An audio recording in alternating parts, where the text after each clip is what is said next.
Hello, this is my 40-gallon planted aquarium with, let's call it, a deep substrate. I started it probably a little bit over a year ago in July, the end of July, and I added first this fish. This is a brim, that's what we call them, from my pond. It is actually better known as a bluegill fingerling, and it was only an inch long, and now it's probably about 3. So I set up this aquarium with some wild anacharis and what else? The wild anacharis was collected at a local pond. I also had found some plants from my pond, and I added that as well. I also went to my local pet supermarket.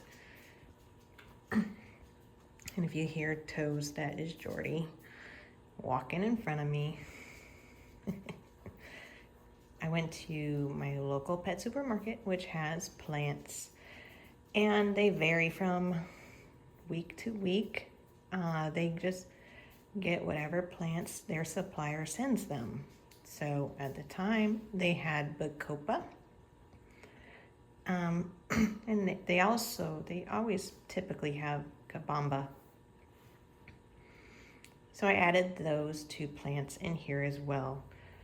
Well, after a few months, the Bacopa that I mentioned melted.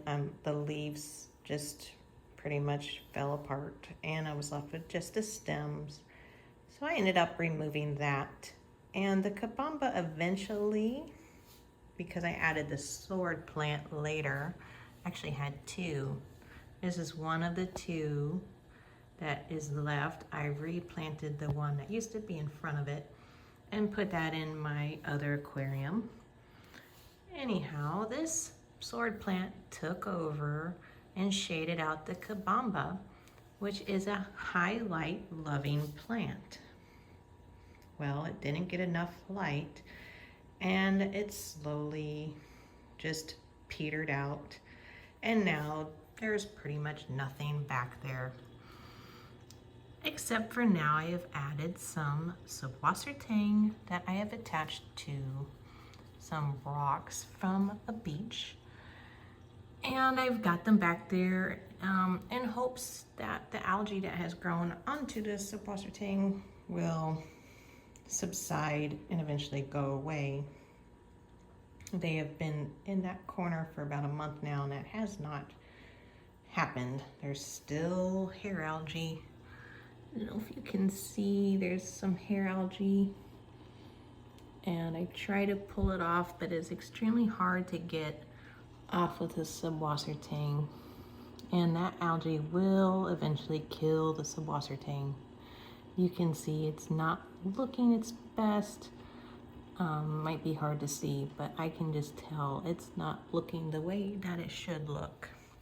So I think I will pull that out and try to use a bottle of CO2 booster that I bought to help eliminate the algae.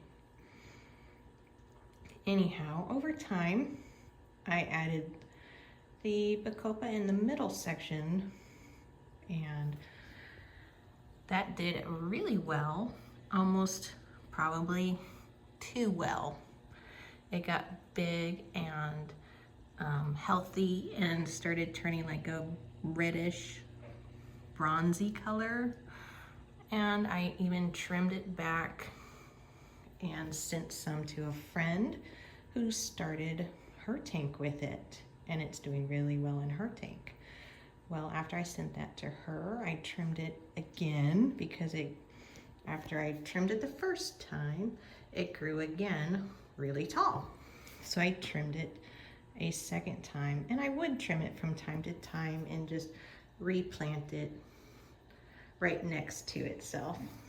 Well, now you can see that second trim, I probably trimmed it back a little too short, and to the point where it really had no leaves on the stems. So the ones that I trimmed where I kept more of the leaves, they're growing back and doing well, where the other ones are pretty much still just stems with like stubs at the end like that.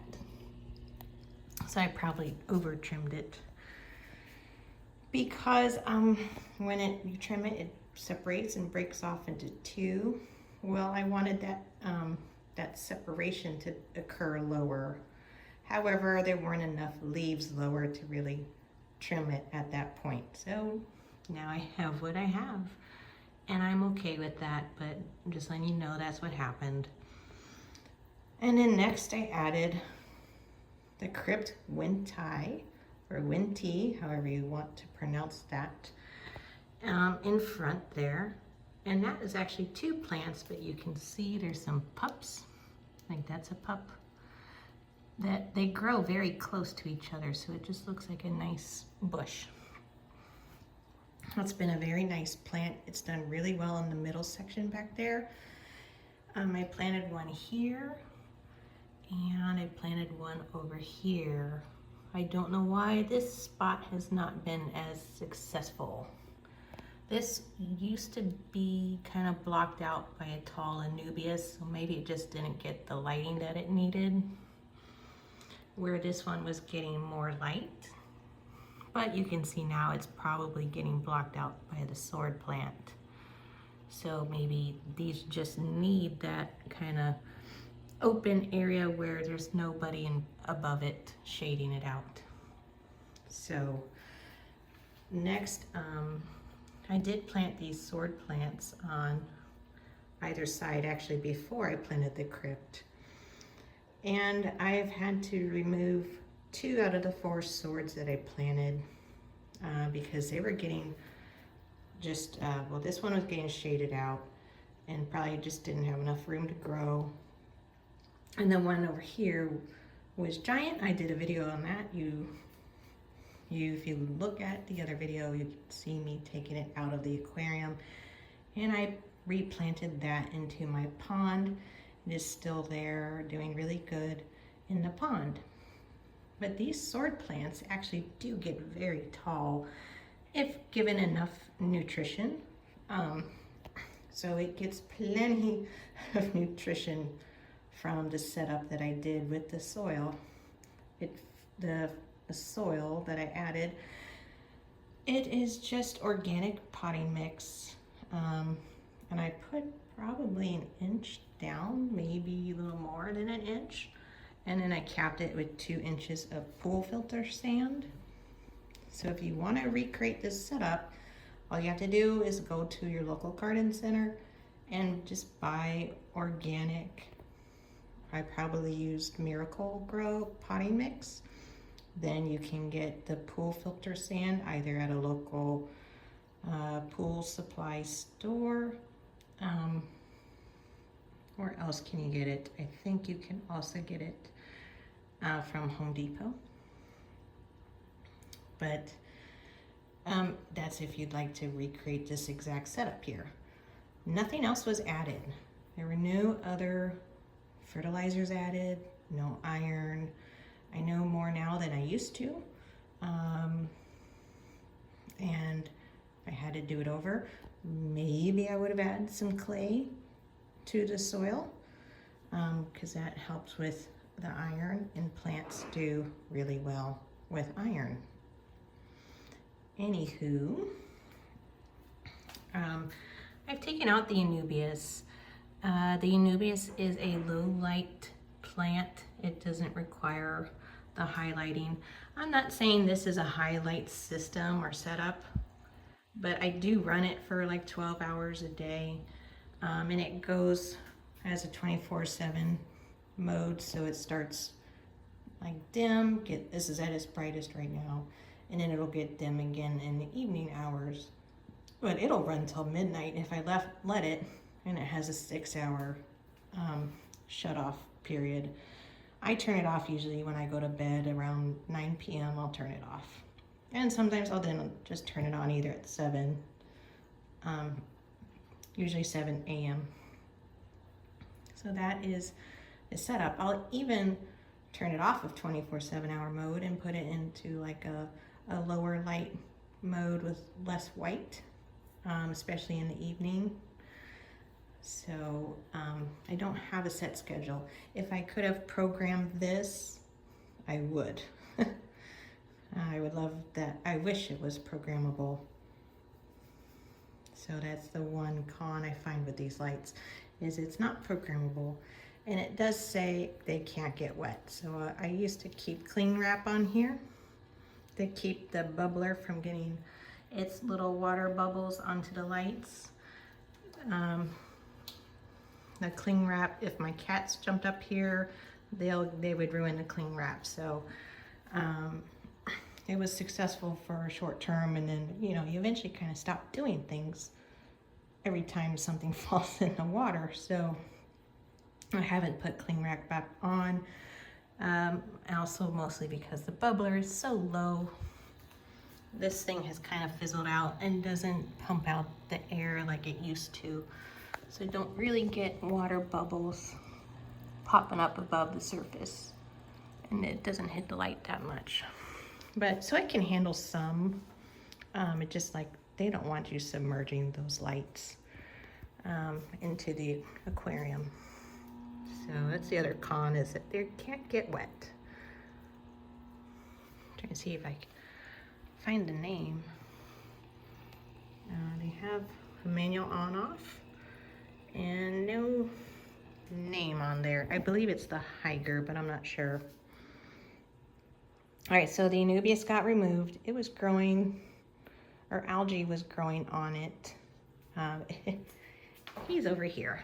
He's in like my quarantine temporary setup tank, and hoping that he'll go back to normal. And if I leave this in here long enough, it'll go back to looking perfect. And in fact, it doesn't need any more light than what's on it right now. Anubias can grow in this kind of lighting condition. Just ambient room light. Doesn't need any light, I swear. It looks perfect if it grows in that setup. So if you do have a light, you want a very, very low LED light. It doesn't put out a whole lot of brightness. So I replaced it with this plant, which says it is dwarf sag. And there's 3 of these guys I planted here. I liked it. It looked like a microsword to me, or a large microsword. It didn't look like Sagittarius at all. However, the fish have been munching on it. I only have trumpet snails in here, so they're not munching on it. The fish have been taking out bites of this plant, and that's been upsetting me a little bit, a lot. But it's getting used to the lighting conditions as well. There's some leaves that have melted back. Other than that, I think it's done really well. I think it's been in here for 2 weeks. This plant is you can see it hasn't done well. It didn't make a good transition. That's kind of what happened with the Bacopa Monteri when I first put it in here. All its leaves fell off the plant. And you can see there's new growth coming in. All that lighter green is the new growth. I don't know if that's going to continue to do good or not. That is the S. repens. I honestly did not expect it to be that tall. It's like a good 4 inches tall. I wanted like a nice ground cover. And this guy on YouTube has S. repens in his planted aquariums, and it looks gorgeous in his aquarium. Not so much in mine right now. Also, I don't know, like I said, I don't know what's going on with this guy. I don't know if he's gonna just die off or come back. And this is a plant that I got about 5 years ago. I don't know what it is. I think it's some kind of sword plant, but it stays very short. It came with this ball, and the roots have gone through it and into the substrate. I've cut it back completely, but kept it, and every time it grows back, and it does really well. Again, I don't know what it is. This is another crypt plant that I have tried out. It is a slow growing crypt. It has sent out this runner, another runner that I moved back towards the mother plant. But it gets that like spot algae on it, and the hair algae likes to grow on it as well, especially in the back section there. So I think this crypt appreciates lower lighting. Interesting, isn't it? But it has grown very tall. It's reached its max height of about 14 inches. And so that is all the plants that are in here. And I've just, added plants, tried them out, see how they'll do. And this is kind of what's happened. I added a dwarf tiger lotus to the back there, and it sends out these large leaves to the surface. And I'm gonna have trouble showing you without getting the phone wet. But it sends out these large lily pad leaves to the top, and it sends them out at a very high rate. Like, I'm talking 1 leaf a day. That's a new leaf, it's gotta uncurl. Just this week, I think I've removed 3 leaves, and last week I removed like 4 leaves because I didn't want them shading out all of my plants. So I'm not happy too much with that plant. I wish the leaves would stay very low and keep to the corner, but it doesn't, it just takes over. So I'm just gonna keep cutting the leaves when it does that. It has like lower leaves, they'll always have these like lower leaves, and then they'll send up these big leaves. But it says it's a dwarf, and it doesn't grow like a dwarf in this aquarium. So that's that. And then you can see there's algae on the rocks. It kind of scraped it with my siphon, so there's like scrape marks. I don't know what that is, if it's just like a slime algae or a blackbeard algae. And then the hair algae grows on top of that. And I've gotten like a lot of hair algae down and around these plants, and I've sucked it up with my siphon. There's algae growing on the heater, which I've lowered from 82 down to 80. So I think I'm only gonna turn up my heat to like 82 when I add new fish. And the reason you do that and want to keep it at 82 is so that you don't get like an ick outbreak. But I have never ever had ick, ever, even before I had heaters. Don't know why some people get it. I've never gotten it, but I've also had a good 3 to 4 inches of substrate in all my aquariums. And that's about it. If anyone would like this bluegill fingerling, let me know. He's ready for a new home. He's kind of the aquarium boss and lets everybody else know it. He likes this corner of the aquarium. So, yeah, so that is the 40-gallon aquarium update. It's been a year. Yeah, I did add a hang on back, a very slim one. I recently kind of redid some of this and put all the lava rock into the bag because it wasn't working out being just in here loose. And I kind of suffered a loss. I had a scissor tail rasbora loss after I did that and mucked around with this. So you definitely want to be careful And I should have added like some kind of stress coat after I did that, like you would when you add fish, or you get new fish, or you change your filter. You want to add that stress coat, and I forgot to do that. But I lost one fish. I do have a sick fish now who's got Popeye, and he's down in here, or he or she, I think it's a she. She's in this 5-gallon bucket with some aquarium salt, and hopefully she'll do better. She's been in here for 2 days. I have not fed her. She has a bigger belly, so I'm thinking it's a she. Fortunately, one eye just has a little Popeye on it, and it has some string algae coming off of it.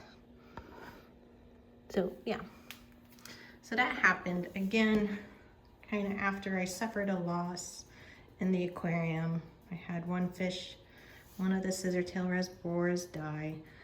That also happened like right after I lost a mystery snail.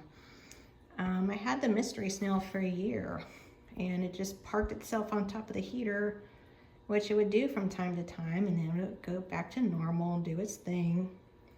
Well, this time I noticed it was gone. And then pretty much overnight it was gone. And again, I've had that snail for about a year, and I think it just was probably at its end of life. And then I did a water change to try to prevent the ammonia spike that could happen when you lose an animal like that. And then I lost the fish, and then I've got this sick one. So, but I did muck around with the filter as well. So I did kind of, a few things happened, and I suffered some losses. These little balloon mollies, they're cute and adorable, and this one's been super hardy. She's had some fungus on her front, like near the gill area. Comes and goes.